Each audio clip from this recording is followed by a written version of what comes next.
we're now at a point where tech is stronger than ever. We're seeing the power consolidated in just a few tech companies. And so as a result, we need to rely on government to be able to regulate these things. If we're doing things, if we're taking steps that we're saying, this is going to help, and it doesn't, the next time we push for something that maybe is more targeted, maybe is more proven, who's to say whether the public is going to support something like that?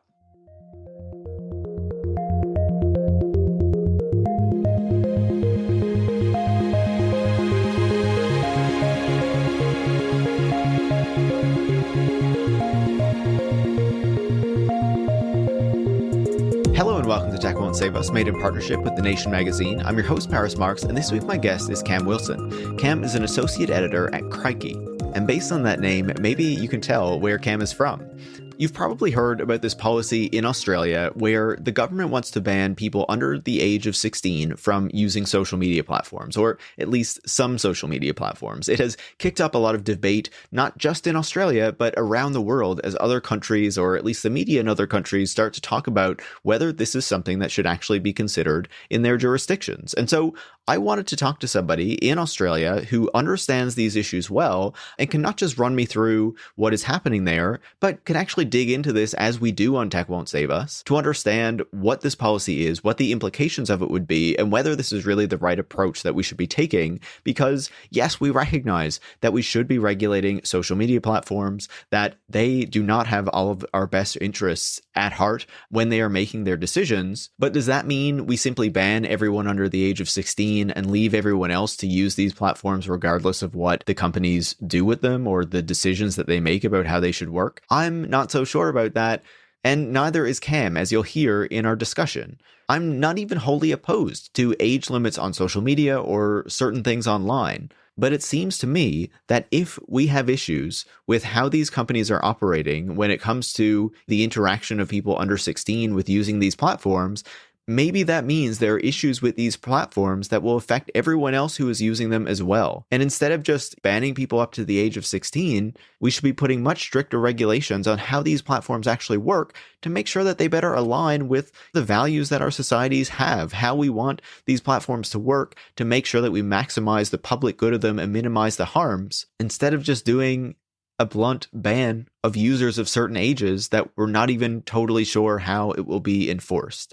So I think you're really going to enjoy this conversation because we dig not only into the policy, but also the interests that are pushing it, why Australia is considering it right now, and also the broader context of Australian tech regulation in general, because it feels like this country of 20 odd million people is actually taking a lot of bold moves, even if you don't agree with all of them, in a way that countries many times their size don't even attempt. So I found this conversation fascinating. I love talking with Cam, and I think you're really going to enjoy it as well. If you do, make sure to leave a 5-star review on your podcast platform of choice. You can also share the show on social media or with any friends or colleagues who you think would learn from it, and certainly ones who are, skeptical of the role that social media is playing in our lives and might be open to a policy like this. Maybe this helps to drive a bit of a discussion there as to what a better approach might be.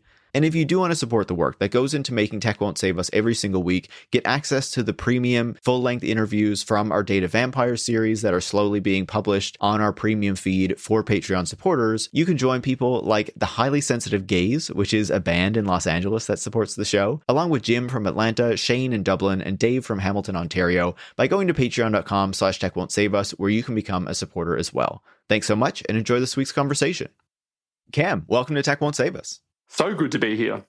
I'm really excited to have you on the show. We've been in touch for a while, even got a coffee or a beer or something at one point when I was in Sydney. So it's great to finally have you on the show to talk about a proper Australian issue. Yeah, and well, Kay, I've been a big fan of you and the podcast. I mean, the way that you've covered not just tech, internationally, but looking at the experience outside of the American experience. The rest of us out here, I think, has been really great. So yeah, look, keen to kind of talk about this and share what we've learned down under.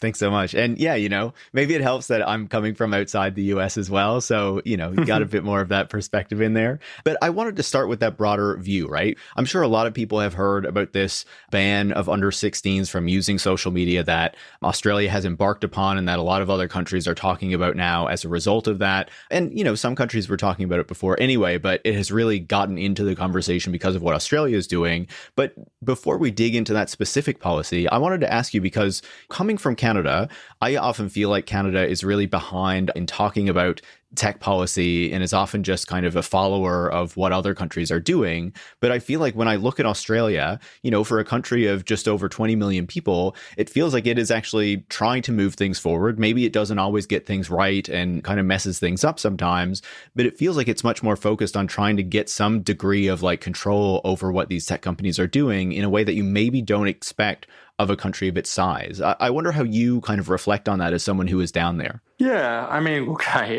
it's funny. I think we feel an affinity with our Canadian brothers and sisters. I think we call them snow Aussies, or maybe we're, I guess, beach Canadians. But the approach that we've taken is, I think it comes from the context of a few things. What's not well known outside of Australia is that Australia actually, funnily enough, ends up being the testing ground for a lot of big tech things, because we are a country that is similar in demographic to a lot of the other bigger Western countries. We're quite a well-off country, but we are kind of small. And so for quite a while, we've been the testing ground for a lot of their product features. Google and Facebook or Meta are always testing out new things here to see how they kind of go. Like I remember, I think they first tested out the idea of hiding likes on Instagram posts down here before rolling out to the rest of the world.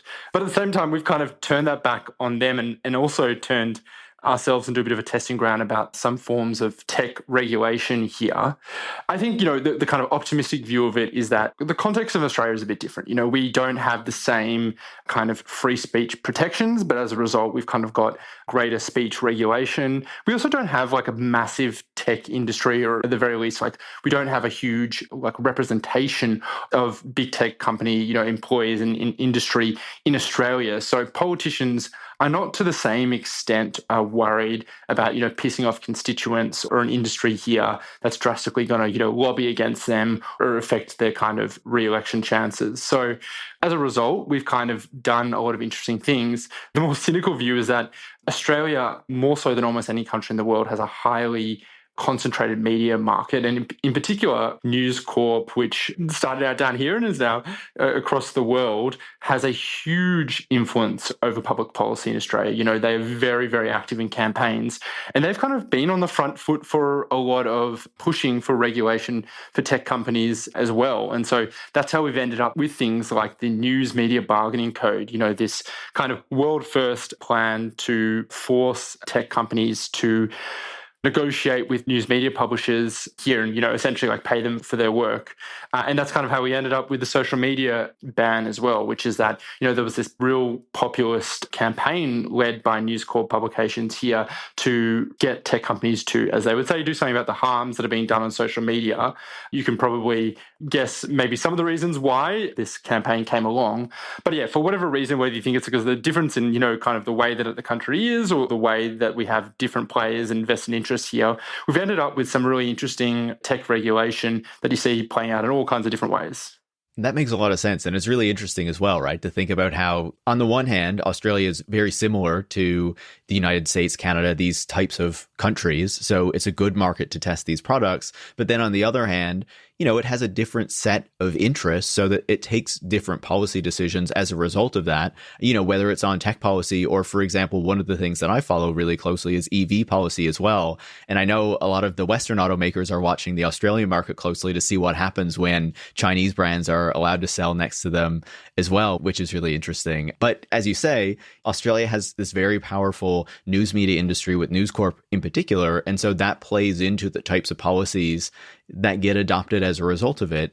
Up here in Canada, we followed you with the News Media Bargaining Code, and I wouldn't be surprised if now, as a result of seeing the push to pass this ban of under 16s, that we're going to start seriously having that kind of conversation because you guys pushed it forward first, not so much because we're a kind of like a tech policy innovator or something like that. It's like, oh, Australia has done it. They're kind of similar to us. Maybe we should consider something like this. Yeah, for sure. I mean, look, I think it's interesting. The government likes being able to say that they can be a world leader in this stuff. And, speaking about the kind of popularity of these policies, big tech in Australia, like a lot of the rest of the world, isn't super popular. And sometimes, companies like Facebook have at times some of the worst favorability ratings, not that much better, often about the same as some news media companies. But, there is a widespread support for policies that crack down on big tech. It's a way of showing yourself as a strong government.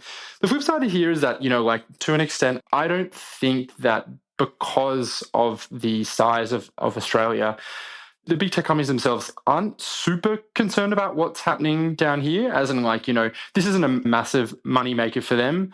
They've all seen what happens when we kind of institute policies like the News Media Bargaining Code, which then start to find, I guess, imitators or people kind of taking inspiration from it around the rest of the world. So they've definitely kind of clued on to the idea that maybe they should care a lot what's happening down here. But at the same time, I just don't see from them as much of a the lobbying efforts that you see overseas as much, because for them, it's not a massive line on the balance sheet.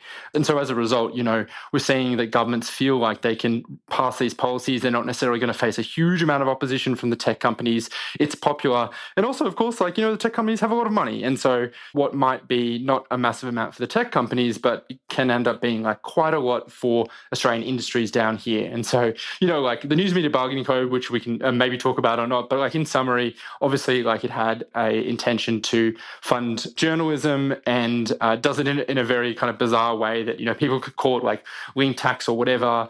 But essentially, it has funded a lot of journalism here, regardless of the actual process of it. And now at the moment, they are looking to many of the deals that were signed under the News Media Bargaining Code, or should I say, kind of in response to it, have finished. And, there's this push for news media companies to be able to sign new agreements. The tech companies are a lot less happy to do so. We've obviously seen this transition over the last few years as places like Meta have just said, we're kind of out of the journalism supporting business. It's not really our problem anymore. And so as a result, this kind of context where got the companies being well, we don't want to be part of this anymore, has actually created the conditions for the social media ban, because places like News Corp are looking for a way to, in my opinion, pressure these tech companies and, make the implicit argument that they don't really have social license to operate. So as a result, as a way of getting money out of them in other aspects.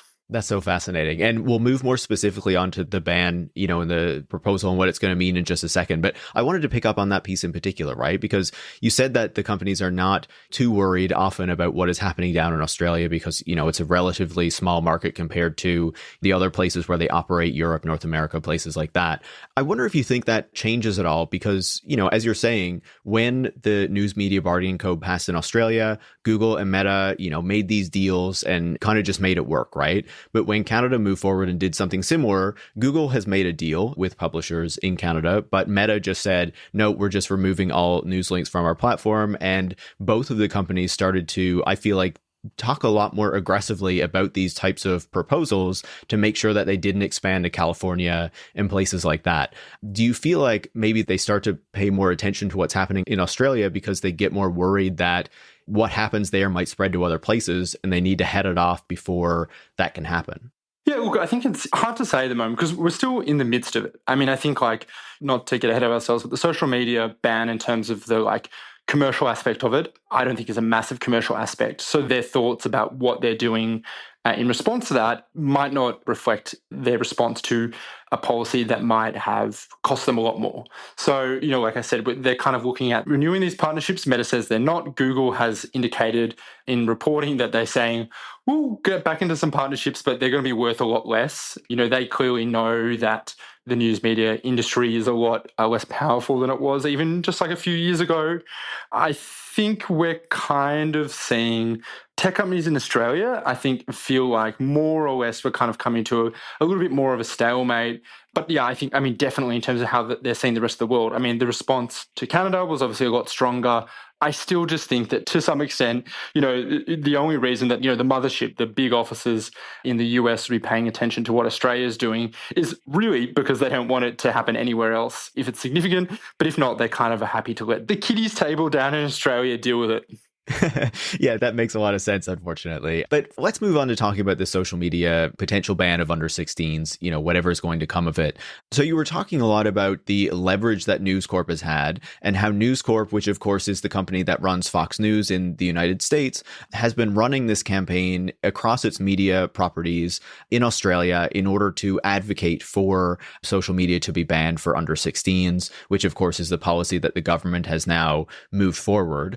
What would you say is driving this ban? Is it just the News Corp thing? Like, what else is behind this? Yeah, for sure. I mean, I think like we've seen around the world, there's been a real push over the last few years around the ideas of what tech companies are doing and how they're treating children. And I think, saying we can look at the News Corp kind of role in this in a second, but like, the broader context around the world is that, going back to what we kind of got out of some of the Facebook files about what they knew about how teens were feeling when they used Instagram, and just to the kind of, the vibes, like people for the first time, we're seeing generations of parents look down at their kids and saying, my kid has had a mobile phone since they're 11 years old. I see them using it. I don't like it. I think that it's replacing things like in-person interaction, and, generally knowing that around the world, also, like kids are, for the most part, less happy than they have been in the past. They're reporting more mental health issues and even, things as severe as suicide attempts. And people have kind of linked that to, what they kind of point at the mobile phones as that seeing the big change over the last few years and saying, we've got to do something about that. Perhaps the kind of front of a recent push over the last year or two is I think, social psychologist, I think that's the correct term, Jonathan Haidt, who's an author who published a kind of pop psychology book called The Anxious Generation, which makes the case that this generation of young people are much worse off as a result of using mobile phones and social media. Now, what the actual real research says from experts who do actually conduct studies on young people and understand this kind of stuff and look at it really, really closely is it's a lot more complicated than that. And the kind of consensus is that it's very hard to know whether social media itself is making children less happy, more mentally unwell, or having other negative outcomes. And essentially that we need kind of more research on this, because it's very hard to draw out things, for example, like, yes, like kids have obviously had mobile phones, only in the last few years, but a lot of other things have changed around the world as well. Like you talk about it all the time in this podcast, but of course, like there are massive societal trends and global trends that are making a lot of people less happy. And so linking that purely to mobile phones is kind of a very elementary link. And of course, I should mention as well, social media allows teens and people of all ages to connect with other people as well. So there are benefits, having this kind of nuance. The context is that, there's this fear about what social media companies and their products have done to young people's brains. And then you kind of have this push there was really two campaigns led by mainstream media companies. News Corp, which you mentioned before, which was, I think the campaign was called Let Them Be Kids. And one also led by a radio host here in Australia who works in Nova, which funnily enough, I think is or was partly owned by Lachlan Murdoch as well, which is called 36 Months, which was calling to raise the minimum age of social media use from 13 to 16. So, against this kind of like groundswell of international kind of support for changing something like this, capped off by these two really mainstream campaigns, you ended up having both the Prime Minister and the opposition leader, so the heads of both our major parties, saying that they wanted to ban teens from social media. There was a lot of chat about that, but the actual process of kind of creating a bill and legislating it happened in very short order, in pretty much a week or two. And then as of last week, they've passed the legislation saying that Australia will ban teens under 16 from being able to create accounts on social media, and you've got a year, tech companies, to figure out exactly how you're going to do it. That gives us a really good picture of what played out there. So thank you for that. And it's also really interesting to see how, the influence of major interests in Australia can push forward a policy like this, because, anyone who follows Australia knows the influence that News Corp and that these media organizations have down there, and that media can have in many countries when, they use their influence in order to drive a particular policy or position. Now, you were talking about the evidence behind this, right? And I think how you described it really lines up a lot with how I have understood this issue, right? Where there is a legitimate concern here about the broader effects of social media, the effects on mental health, but it often feels like that is conflated or exaggerated in order to try to create this like moral panic that is happening, and that people like Jonathan Haidt have really picked up on, which is to say that, yeah, there probably should be something done here and we should be looking at this issue, but is an outright ban really the right way to approach it? Or should we be trying to look at something more nuanced here? So why is it that the government has gone with this ban approach? You've been explaining the media push behind it, so maybe that's just all of it. And what is the real goal that they're trying to achieve here? future? Like, what are they saying that this policy is going to do? Yeah, so I mean, look, I think there's obviously a lot of players involved in this, but setting the table, like it is a widely popular policy. Depending on which pollster you look at in Australia, there's somewhere between like 55 to 77, I think it was, percent of people support banning children from social media. So, doing something like this is very popular. And I should also add that, like, all the time we talk about polling and policies have a, certain support or whatever, like, there was a mis and disinformation bill, which we might get a chance to chat about later, which was broadly, I think, supported, or at least the idea of doing something about misinformation on social media is broadly supported. What's different about this policy is that not only is it popular, but I do think it actually really matters to a lot of people. A lot of parents out there are worried about their kids, particularly after COVID, after we spent, a few years indoors and people, were so worried about their children who lost all this direct face-to-face communication. So a policy like this not only is like, a lot of people like, but also is potentially one that is, I think, like a vote getter, a vote changer, a vote winner, whatever you want to call it. The other thing is, like, if you think about it from like a political perspective, it's a pretty good policy to have in terms of you set a law, and the law itself was kind of created as a very basic framework. It says social media companies have to take reasonable steps to restrict children from under 16 years old from using their platforms. Reasonable steps is going to get defined in the next year or so. Australia has an internet regulator called the E-Safety Commissioner. If you've done that, like, if you said, you guys need to ban this, and then you said, we'll give you some rough guidelines, and the government is also running a trial looking at some of the different technologies of how to figure out people's ages online to be able to restrict 16-year-olds and under, then, like, you've kind of done everything. It doesn't really cost anything. It's like, in terms of like policies, there's very little downside for the government. It's not like they have to, balance the budget. And I can see from their perspective why it's something that they kind of want to push. At the same time, it undercuts a lot of the work that Australia has done. I was talking about some of the big pieces of regulation, but some of the other stuff that doesn't get quite as much attention in Australia is, like I mentioned before, we have this regulator called the E-Safety Commissioner. Started out as actually the Children's E-Safety Commissioner in the mid-2010s. A lot of what it has done at the start was working with tech companies, essentially like more or less as like almost like an ombudsman, or almost like the Australian government, kind of like a liaison to big tech, like almost like an ambassador or something.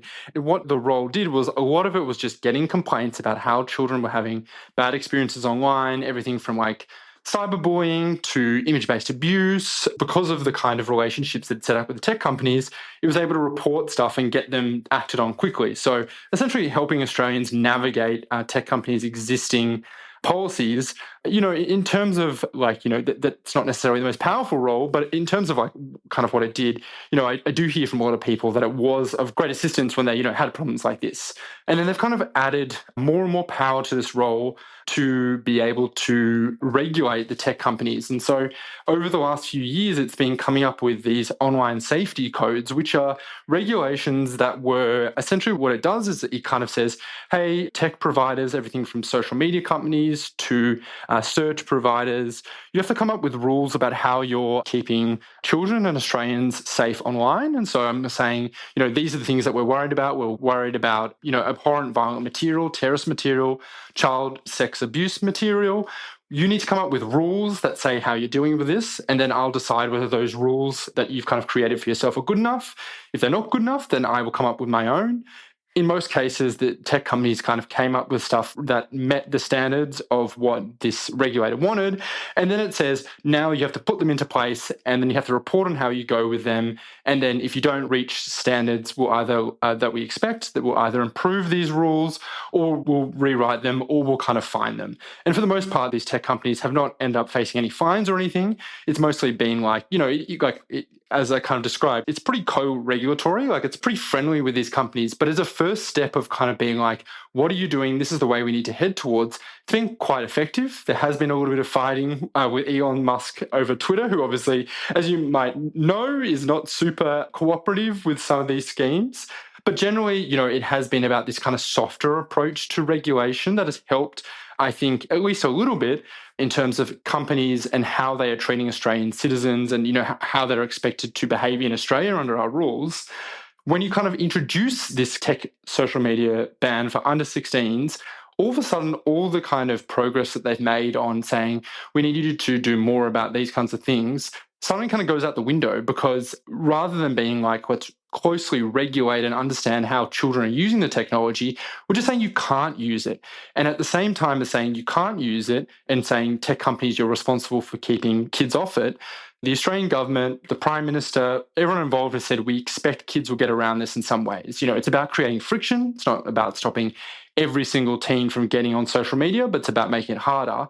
The funny thing is that you've ended up with a system where you've said, for so long, we've been trying to encourage tech companies to change their products in Australia to, for example, customize them, change features so they're more friendly for Australian users, and in this case, children. And then all of a sudden, we're going to get rid of those features, and we expect that you're now just going to use the products without them being customized for children, and possibly facing the very problems that they were trying to regulate them out of by changing the features. They're now just going to be exposed to that because, in the eyes of tech companies, there's no such thing as a child using our products anymore. That is so fascinating. And that position sounds like such an interesting one to have, right? To liaise with the tech companies to try to make sure that they are taking initiatives that are helping to address some of the problems without needing like explicit regulation to affect every different thing. And I feel like, for me, for my approach to it, this has kind of been my biggest criticism of this attempt at a ban, right? It doesn't differentiate between the different users. It just says, okay, if you're under a certain age, you can't access things. And if you're above it, you can. But if these, particular features, if the way that these products are designed are such that people under 16 are being harmed from them, then you would imagine people over 16 or 16 and above are also being harmed by them in certain ways. So why shouldn't we be having a discussion not just about banning social media for a certain age, but talking about the way that these platforms work, the way that these different features are designed, the way that the algorithms work, all these sorts of things, to say, okay, there are certain aspects of social media that we don't agree with in our societies, that don't align with our values, and we should be targeting those instead of just saying this whole group of people is off of social media completely. Yeah, totally. I mean, this is like a really interesting aspect to it, which is that we kind of acknowledge in society that children are more vulnerable, and so we expect to take greater steps to protect them. But, implicitly, when you take a step to protect someone, you also kind of infringe upon their rights. And we acknowledge, for example, Instagram, run by Meta, obviously, has a feature that it calls children's accounts. And what it does is it changes the platforms in a few ways, including restricting children. They can't message people who aren't other teens. So presumably the idea is to stop, any exploitation or untowards communications between adults and kids. Obviously, that is a step that's been taken to protect teens, but at the same time, of course, that's like literally limiting their ability to communicate on the platform. It is, I just find it endlessly funny that we've ended up in this position where around the world, you see this, there's a lot more push for regulation for tech for children. Some people might say some of the features that are pushed for children end up being pushed on other people. But generally, I kind of see it actually almost as like an uncomfortable bifurcation where we say we want to have kids, we're more worried about them. But once you hit 16, you're kind of on your own. Anything that happens to you as a result of these platforms, well, you've kind of taken the choice. Whereas I think for most of us, there's not really that much of a choice using social media other than, whether you use it or not. Wouldn't it be great if we had some more of these kind of nuanced conversations about how we could regulate for adults about some of the things that you raise as well? But unfortunately, I think there's very much this false dichotomy where it's like, if you're trying to do anything that in any way changes platforms, you're somehow infringing on free speech. And, this kind of it's almost like a trump card, right? Anything that you might do, for example, some of the proposed changes in this mis and disinformation law, which was pushed and then ultimately ditched by the government, the opposition was not like, well, how do we kind of balance this about with ideas of speech? How do we make sure that we can, still have good political discussion, but maybe stop some of the speech that is inhibiting political discussion because it's, bullshit and it's overpowering any discourse. It's just you're either for or limitless free speech or you're against it. Unfortunately, I think that ends up stopping a lot of attempts at regulation. But when it comes to children, we're not as much worried about that. And look, that children themselves, I think, have a right to political communication. And interestingly, that's actually been flagged as a way that this social media teen ban might actually be challenged in court. But at the same time, like, I would love if we could have a bit more of the, the thoughts that we have about children. We decide that, and how they use technology and how it might be affecting them, that, our approach to it wouldn't just change the day that someone reaches 16 years old in one day or whatever. We're sponsored today by Audio Maverick, a new 9-part documentary podcast about one of the most visionary figures in radio, Hyman Brown. Explore the golden age of radio through the life of this famous New Yorker whose programs brought millions of families around their radios each night. Audio Maverick features archival audio and contemporary interviews with media scholars and podcasters. Learn about the birth of radio, height of radio drama, and discussions about the new generation of podcasting audio mavericks that Brown inspired. As a podcast listener, you'll love learning about Nikola Tesla and the history of radio, plus hearing incredible clips of famous shows like Dick Tracy and Mystery Theater. Produced by CUNY TV and the Hyman Brown Archive, this series covers decades of history in 9 episodes. Subscribe to Audio Maverick in your podcast app now. That's Audio Maverick, brought to you by CUNY TV.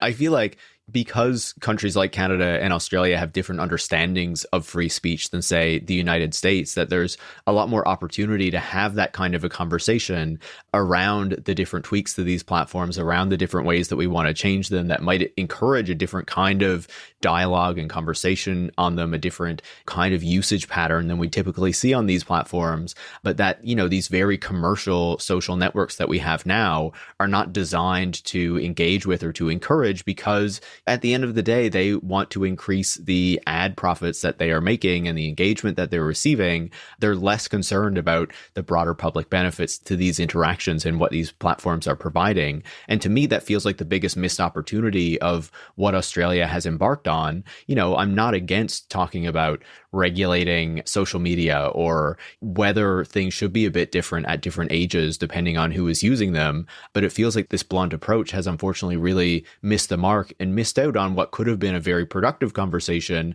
which, as you say, it often gets sidelined by often disingenuous arguments around free speech. And not to say that free speech is not an important thing, but it's this particular conception of free speech that is often tied up in these internet discourses that really can push things away from where they would be more productive and actually lead us in a better direction. Yeah, for sure. And I think, the greatest example of how Australia's, this social media ban kind of undermined a lot of the other work that Australia was doing.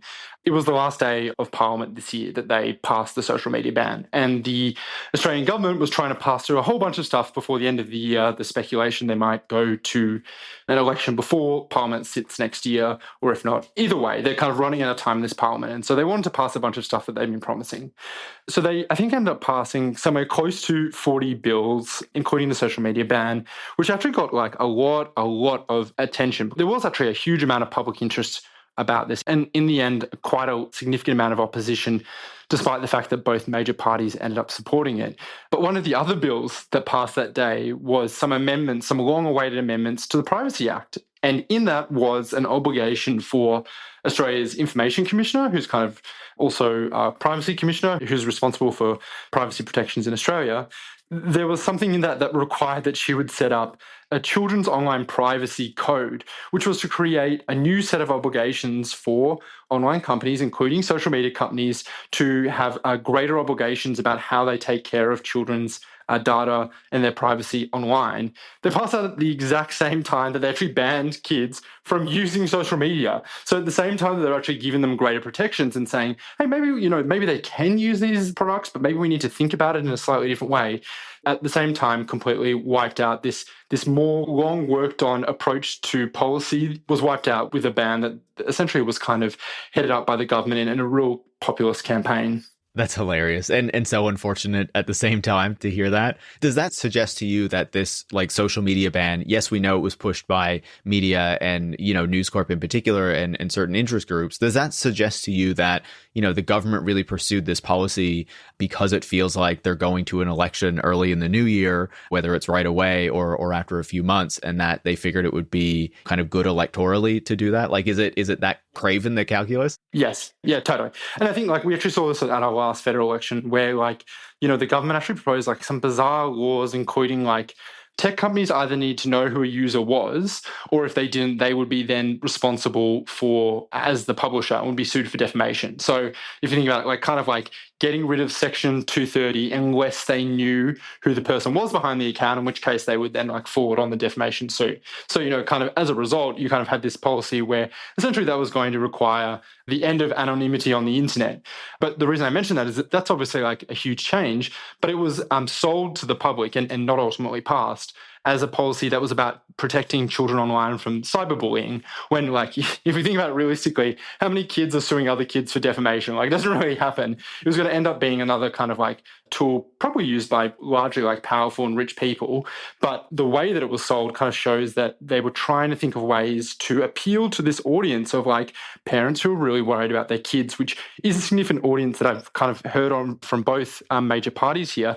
They're we know that these are voters who this matters to them a lot, and they'll vote for either party depending on something on this. So there's a real this is something that the government clearly had marked down to themselves as this is something that we know would do really well for us, and that's kind of why we're pursuing it, despite the fact that it had opposition from most of the academic community, obviously the tech companies as well, mental health groups, youth groups, all the kinds of people involved in it were largely against this. But it did, of course, have this very big media campaign that was powered by very sad anecdotes about people, for example, parents who'd lost their kids who died by suicide after cyberbullying and stuff.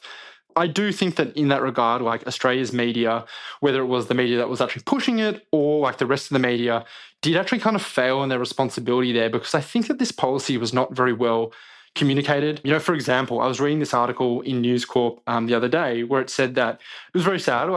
Parents were saying we're calling for Snapchat to be included as social media because the definition of social media is very broad, and so it's kind of going to be left up to the discretion of the government. They're saying we're calling for it to be banned because our child sadly killed herself after being cyberbullied on it.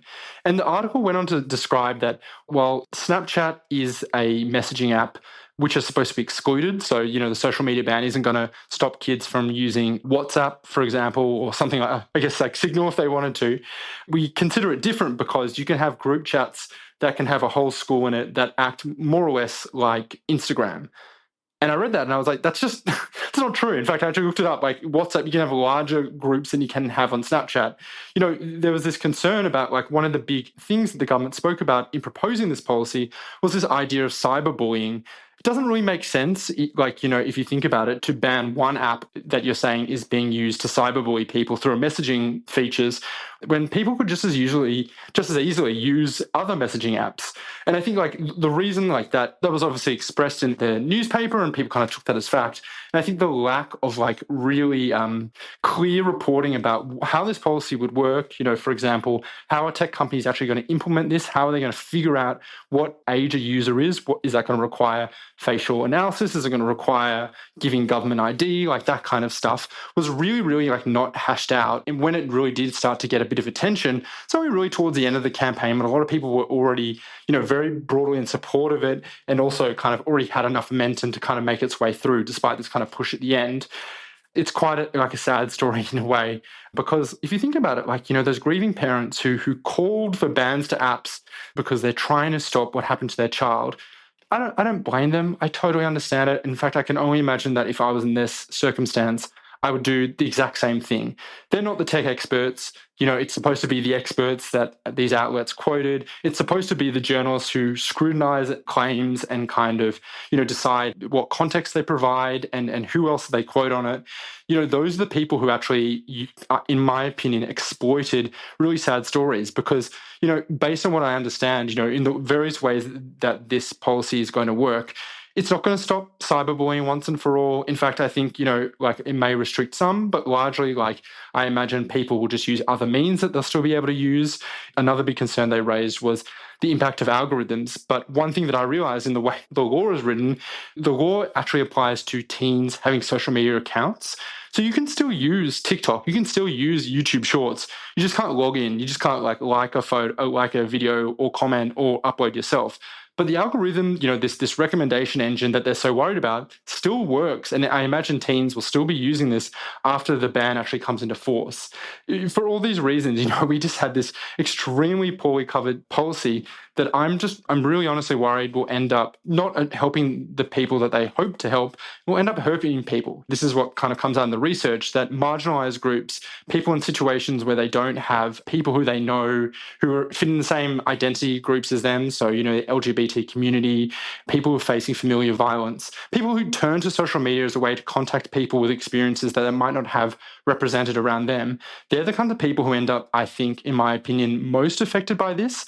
And so when you've got this government and a media supporting it, who are both pushing, for the welfare of children, but are doing something that might end up hurting them, it's a really sad outcome, and one that I think that I just hope that once it kind of happens, that people don't turn away, that they kind of say, well, that's the way it is now, and that's how we think about it.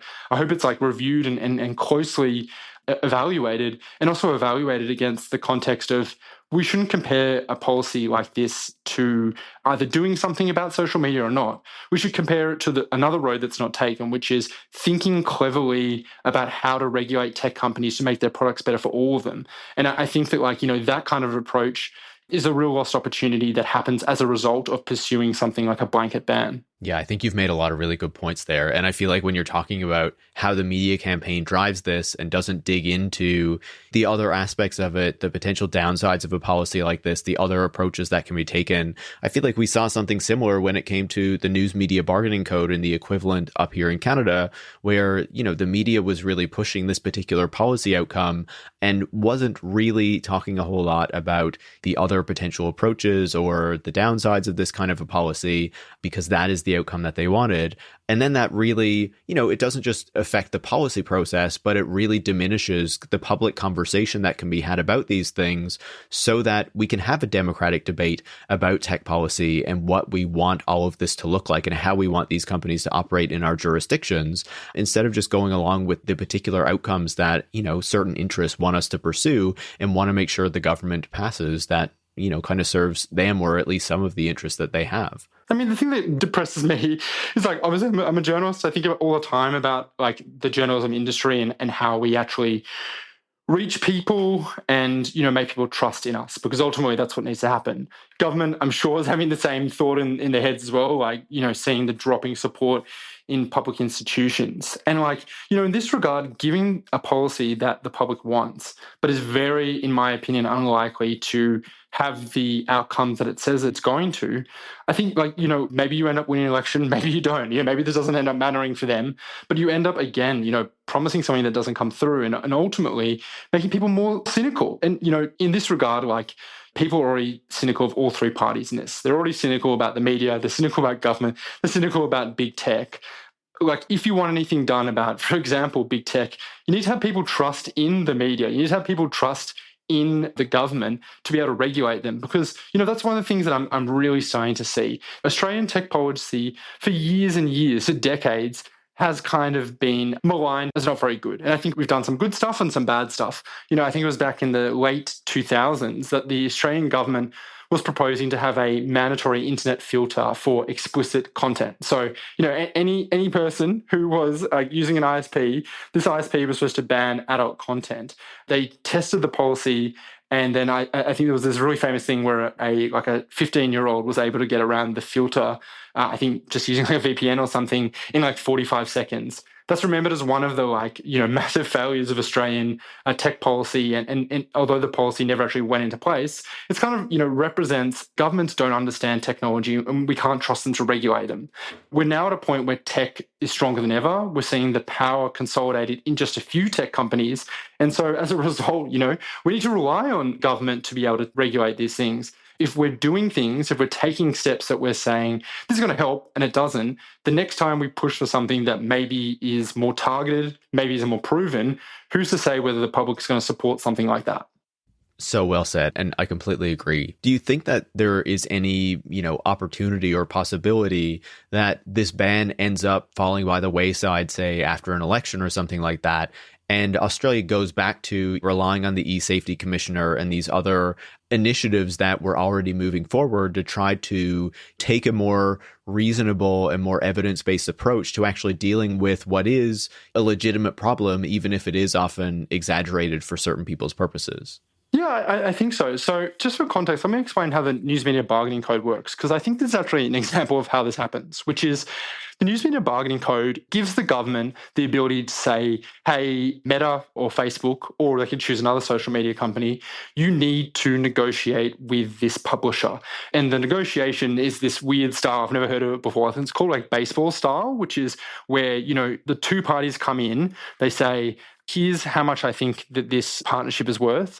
And someone who's making a decision, like an adjudicator, I guess, they have to pick out of the two. So if the government said, Meta, you have to negotiate with News Corp. News Corp comes in and says, Google, you need to pay us $10 billion a year. Google comes in and says, we're going to give you $1 a year. The adjudicator has to pick out of just those two options.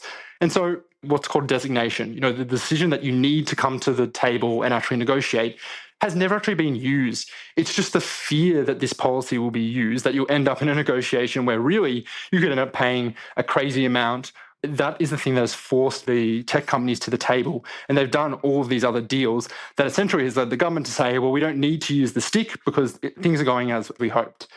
I can see something similar happening with this. The fact they need to take reasonable steps and the government is yet to figure out reasonable steps. And I should also add as well, like the fact that the communications minister decides what social media companies are included under this, and so it can be everything from Meta to tiny social media companies. I think there is a very large chance that essentially we see a few of the major companies, so I'm thinking, Meta, TikTok, Snapchat, X, Reddit, we're told that they need to take some steps, and those steps might be they might be not that intrusive, and they might be actually quite non-significant. So for example, if you've had an account on Facebook for 10 years, we'll decide, well, you're probably over 16 because I doubt you started out at 6 years old. Or they might even just say, whatever steps you're taking, as long as we can be roughly sure based on everything from investigations to just vibes. If we see no reason to think that there are massive amounts of 16-year-olds on this platform, you're fine. So in practice, you might have a policy that ends up being just essentially the government saying these tech companies, don't do anything that makes us have to kind of crack down on you, make it seem like you're doing enough and we'll be happy. And in practice, we might end up seeing, social media companies still end up having a significant amount of teen users. It's just not enough to cause any ruckus about it. So that could happen, and we could continue to see regulation coming from other parts of through other policies as well. That being said, I think we will definitely see those major ones step up their practices.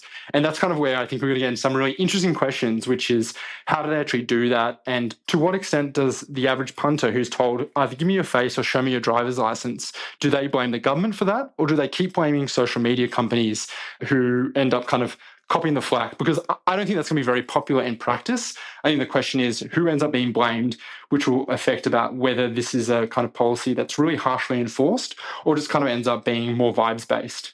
Yeah, I was feeling that as well when I was reading about it, in the sense that, these companies already have limits on users below the age of 13 using the platforms, already have initiatives that they take to try to, limit how many of those people are using the platforms already, have accounts on the platforms. We can debate about how good they are at doing that or how much work they actually put into that kind of policing. Or, do they go really far and, as you're saying, ask for the IDs and things like that? It feels like we've been down that road before with the tech companies, and they've already felt the flack of trying to ask for people's IDs, like in the case of Facebook. But, maybe they decide that that seems appealing to them, so that their lobbyists and, their kind of PR arms can try to blame the government for it and get a fair bit of blowback in that direction. But yeah, it depends, right?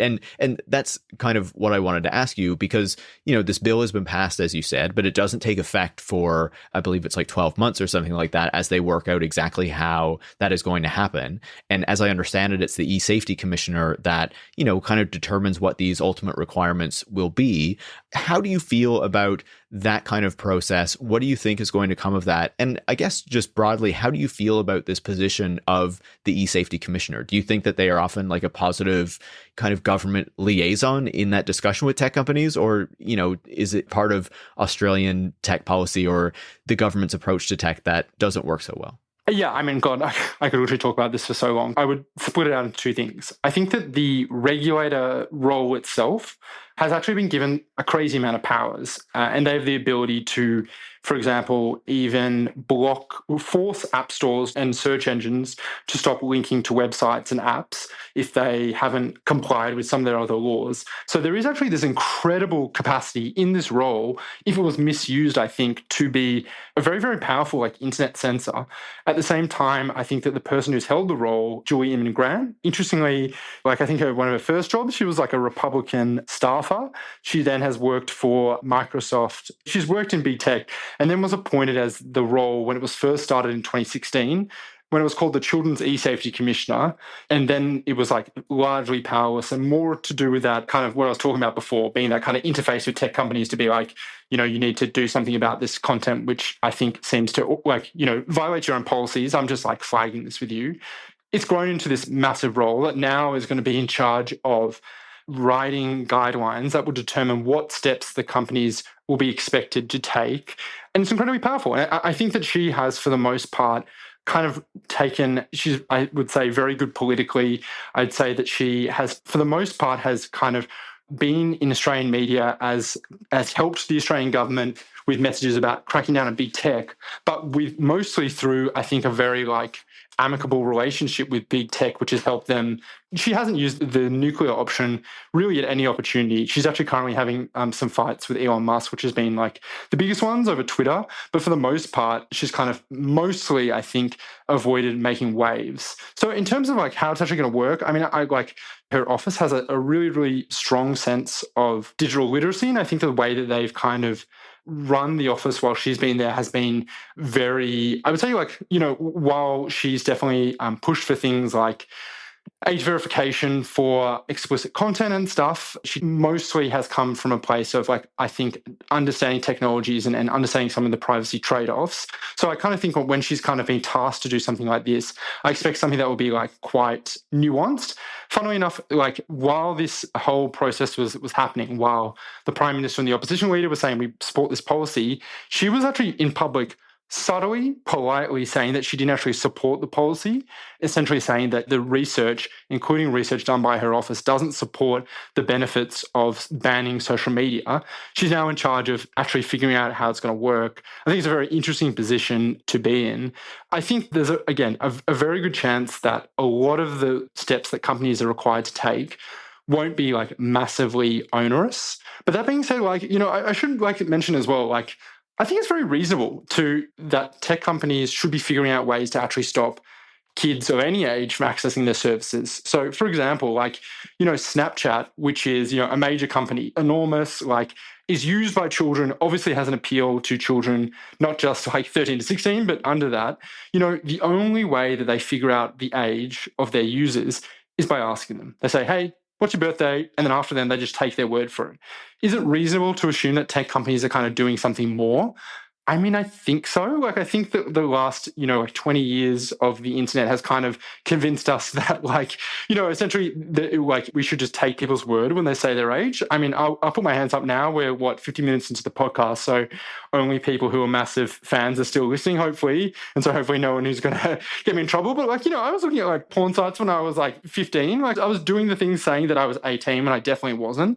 There are kind of two interesting questions when it comes to this. One, what age should people be able to access things? And two, how do you actually figure out what age people are?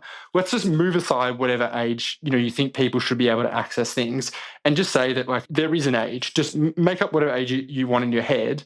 I do think at the moment the fact that for the most part a lot of the internet is just kind of based off the trust system.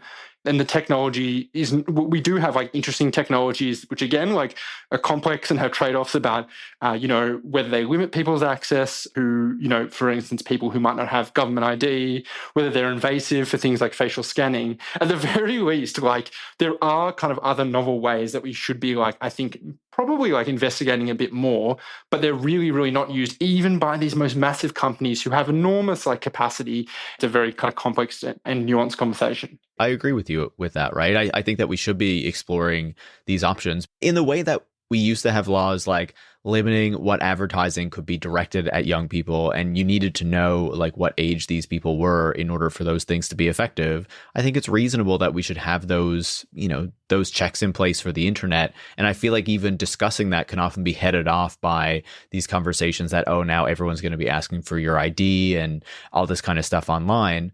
I think that we should be open to discussing that, to talking about potential solutions, to accepting that maybe we wouldn't be okay with everyone having to present their IDs, but maybe there are other ways of doing these forms of authentication. And it will be interesting to see if, that examination from the e-safety commissioner or these trials that they're running will have any interesting results that maybe we can learn from. And I feel like it was fascinating when you were talking about the e-safety commissioner. Usually when you hear like former Republican, formerly worked with big tech, it's not usually someone you inherently trust, right? So it's interesting to see that in this position, this person has actually done some reasonably good things, and we'll see how that continues. But to close off our conversation, I wanted to ask you this, right? Because we've been talking a lot about this particular bill, but also about Australia's approach to tech policy more generally. Is there anything else that as an international audience we should be paying attention to with regards to tech in Australia? You mentioned earlier a misinformation bill and changes to the privacy bill. Yeah, is there anything else that we should be kind of watching that is important for maybe international viewers to be paying attention to in the Australian context? Yeah, I mean, so the disinformation bill, I think I mentioned before, the bill has the powers to get records from tech companies to say, we want to be able to know certain facts about your platform so we can kind of audit it ourselves. And also we want to be able to, similar to those other like codes I was talking about, require that you take some steps. You can suggest what steps you're taking to deal with misinformation. And then if we don't like those steps, we can instead write our own. And then we can also then enforce those steps that you're supposed to be taking to make sure that you're actually carrying out what you say you are. Obviously, anything around like the ideas of censoring and acting on people, and specifically, I should say platforms, because there was never anything in this law about like, for example, like jailing people for sharing, a conspiracy theory. It was always about understanding the platforms and their responsibilities. It's a very sensitive area, and obviously it's incredibly inflammatory. And I can kind of understand, I think it's reasonable at some level to be like, at the end of the day, like I'm uncomfortable about that. But I do think like one of the massive things that's happening in tech at the moment that I still just don't think gets enough scrutiny and attention is the fact that like all of the social media companies are becoming increasingly opaque about their platforms. Twitter, you can't get API anymore. Facebook closed down CrowdTangle. TikTok, which has been ascendant, it's really just a black box to anyone outside. More than ever before, we have no idea what's happening on these platforms other than what we can kind of like cobble together from the outside. So a law like this, which yes was being like, we can potentially fine you if you're not doing enough about misinformation on your platform. I can understand how people might get uneasy about that. But at least half of it, which was about saying we have the right and the ability to compel you to give us some information about what's happening. I was like, I want to see something like that happen. I want to see, I think the first step in regulation around tech is understanding what's happening inside. Because at the moment, these tech companies, they hold all the cards, and that allows them to really influence how the debate happens. So that got kind of abandoned by the government, but that was a kind of interesting aspect of it. And yeah, like I mentioned, the quiet work of the e-safety commissioner with these kinds of regulations, they're very interesting. And a lot of other governments around the world have kind of copied this e-safety role. You're seeing it more and more. Seeing the kind of regulation happen, I mean, on one hand, it kind of goes under the radar. It's got names like the Basic Online Safety Act codes, class 1 and 2 content that, if you weren't already into tech, you've probably fallen asleep now when I just mentioned that. You don't really get much public debate about it, which makes me kind of a little bit uneasy, and largely leaving it to one unelected regulator, again, makes me kind of uneasy. But at the same time, like coming up with more like nuanced regulations that allow them to say, hey, let's avoid some of the populism that kind of, happened with this teen social media ban, and let's like try and come up with really, really sophisticated expectations, I think is really cool. I've kind of sounded like a bit of a e-safety booster here. In some regards, I think it's like, this co-regulatory response is, you're always going to kind of end up a bit like closer to the tech companies as a result of it. And I think sometimes that's frustrating. But I think sometimes, and I don't mean to say like, we should be kindly working with tech companies. I think it's the opposite. We should actually be saying in a country like Australia, we set the rules for what happens in Australia. In the same way that, like, when we had commercial television, or when television was the biggest format and there's only a handful of television stations, we decided that we want to regulate it because, there wasn't a bunch of choice. And so as a result, government needs to do something about it. I think it's kind of the same with how tech works these days, because, the utopian idea of tech that, essentially, like, there'll be an infinite amount of choice. And so you'll be able to decide, where you want to go. And if a company isn't serving your interest, you go somewhere else. We've kind of ended up with essentially the same model as television. We've ended up with a handful of massive companies who kind of are now increasingly these walled gardens who lock all this information in and make it very hard for people to choose. I think that we should be trying to regulate them. And in Australia, particularly where, like, many of them don't even have that many employees here, that doesn't mean we shouldn't have expectations about how Australians should be able to use these platforms. I am really supportive of regulation around this stuff. I like the idea that we're saying, hey, I don't really care if, you're a multinational organization who doesn't even think Australia is that important. If you want to operate here, you've got to run by our rules. And we want to set these rules in an interesting way that, like, again, maybe it's a little bit too close to tech, but at the very least, it's kind of allowing some kind of changes to happen instead of these kind of populist policies, or in the case of, like you're seeing in Canada, massive standoff with tech companies. That means certain services aren't allowed either. Yeah, I'm completely on the same page that we need to be going more aggressively. No one will be surprised about that. And I think the point that you bring up about the opaqueness of these platforms and how that, really compels further regulation, not just to find out what's going on these platforms, but also to, address the further problems that come of that, is a really good point and something that we need to be paying more attention to and bringing more into these conversations. Cam, it's been fantastic to learn more about what's been happening in Australia, not just about this under 16 social media ban, but the broader context of what's happening down in your part of the world. Thanks so much for taking the time to talk to me. Thanks, Paris. Cam Wilson is the associate editor at Crikey. Tech Won't Save Us is made in partnership with The Nation magazine and is hosted by me, Paris Marks. Production is by Eric Wickham and transcripts are by Brigitte Pawliw-Fry. Tech Won't Save Us relies on the support of listeners like you to keep providing critical perspectives on the tech industry. You can join hundreds of other supporters by going to patreon.com/techwon'tsaveus and making a pledge of your own. Thanks for listening, and make sure to come back next week.